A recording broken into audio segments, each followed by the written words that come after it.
Ayaw nga masapawa. Kasi yung mga anak na wala lang yun nag-aral. Nag-aral lang sa Islam. Sa school. May subject lang sila. Oo nga, pero wala yung ano, yung kagaya sa amo ko, anak ng amo ko yung sabi ko sa'yo, pinagtihan siya, nagtatako, anong parte? Hindi na? Hindi nga. Pwede na sa kunin ng ano, Job. kanta ka na.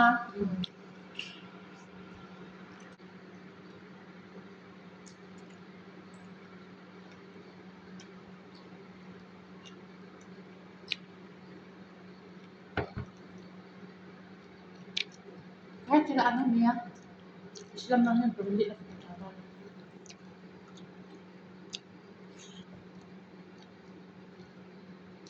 Pero si Kiki, kahit ganyan lang. Parang makita ko sa kanya na devoted siyang lalaki. Mas ano pa sa masjid na lahat-lahat. Pero si tatay, hindi ko nakikita masyadong nagpupunta. Pati dito sa bahay. Kung saan yung oras ng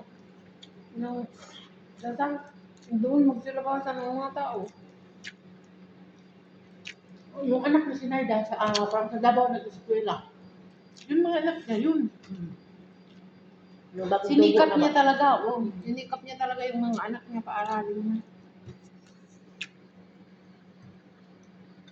May tayo, niya ba? Siguro, gwapo yung anak niya kasi di ba anak ng ibang ano? Bangladesh. No? Baka gwapo.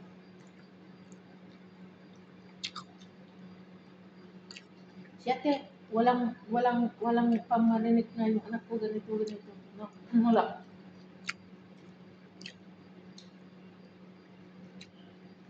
Kawawa din kasi si Mia kasi sila paaral sa mga kapatid niya. Si Belinda, may ano na yon anak. Maganda ang buhay ni Linda. Ni Linda. May trabaho yung asawa niya, nag-abroad lang din dahil sa nanay niyang palautang din. Pala sila ni Nadyo ang nanay na dahilan kung bakit sila mag-abroad dahil sa utang. May trabaho yung asawa niya. Kahit ganun lang din, kaya mataas din sa sarili niya kasi hindi siya palamunin.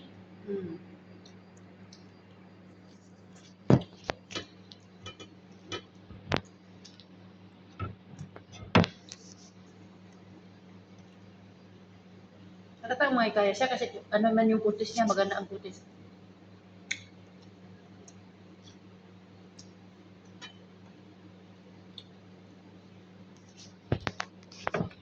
May mga sinasabi din siyang ginagamit niya. Ha? May mga sinasabi din siyang ginagamit niya pero ayaw ko man din subukan. Ano Si ginagamit? Aurora daw.